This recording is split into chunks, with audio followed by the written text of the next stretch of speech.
بسم الله الرحمن الرحيم. اللهم صل على محمد وآل محمد يا غياث المستغيثين. Recite with me. يا غياث المستغيثين. We need your help tonight, O Allah. يا غياث المستغيثين. يا حبيب قلوب الصادقين. ويا إله العالمين. These are the words of Dua Kumail, and probably the people of Kufa will never hear them again from the lips of Ali.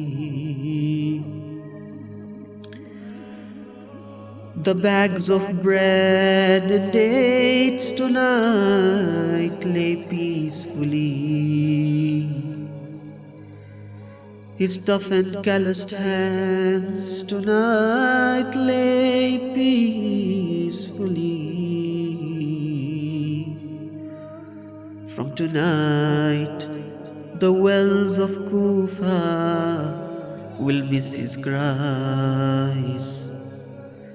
The date farms and the deserts will miss the soft touch of his falling tears.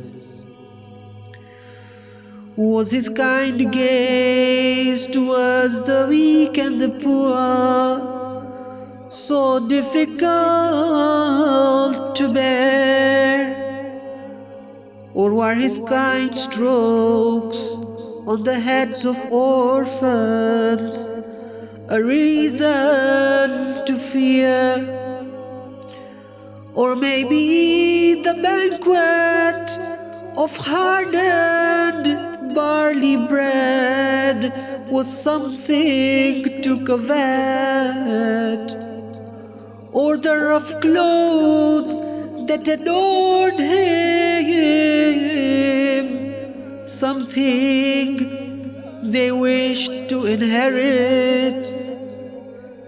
The midnights were adorned by the melody of his worship. The alleys of Kufa would tremble witnessing his sageship, but the melody had reached its climax when the sword fell on his head, ushering him as a groom. His beard dyed in red. This was the night that Ali was now laying, resting on his bed.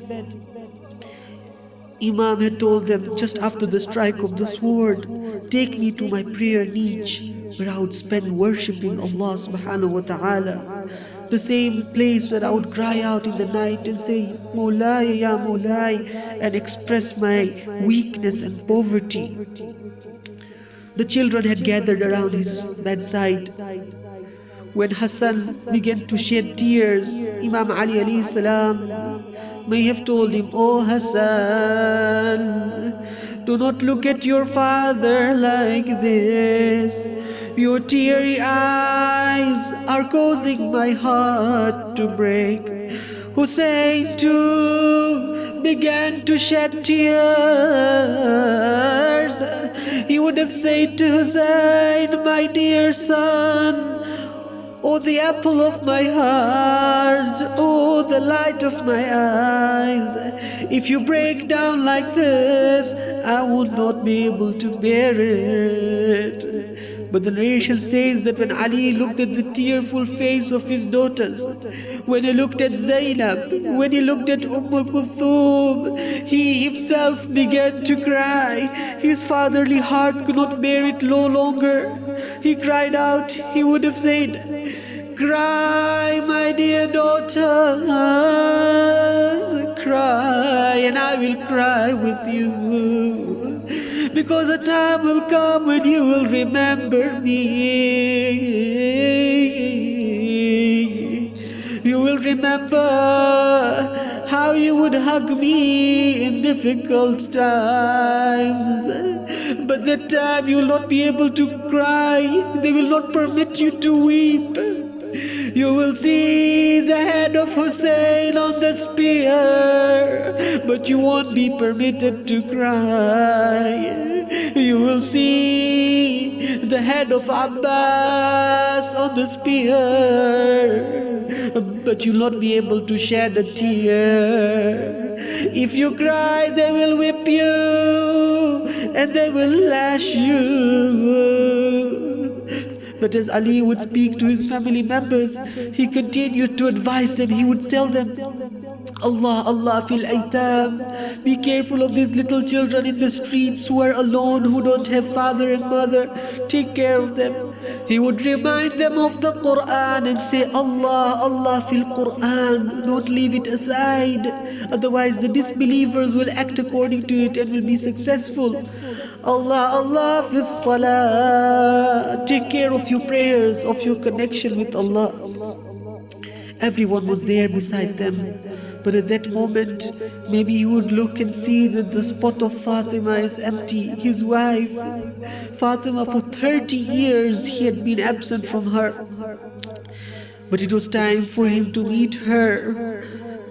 Maybe he would look in the side and then he would cry out and say, I have a frail and weakened body. Now come and take my hand, O Fatima. I am ready for the journey. Don't look at the gash on my head. You left silently without a companion or friend, but now I'm here to join you and ascend. Habib ibn Amr was permitted to see the Imam during the last breaths of his life. At that moment, he saw that one of the daughters of Ali was on the side of Imam Ali's bed.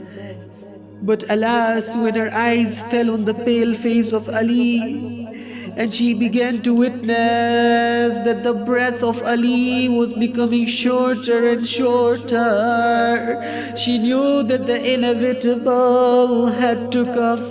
So she cried out uncontrollably. Habib says, when I heard the voice of this little girl, when I heard the voice of this daughter of Ali, I began to weep also. And as I wept and cried, the people outside the house also began to cry.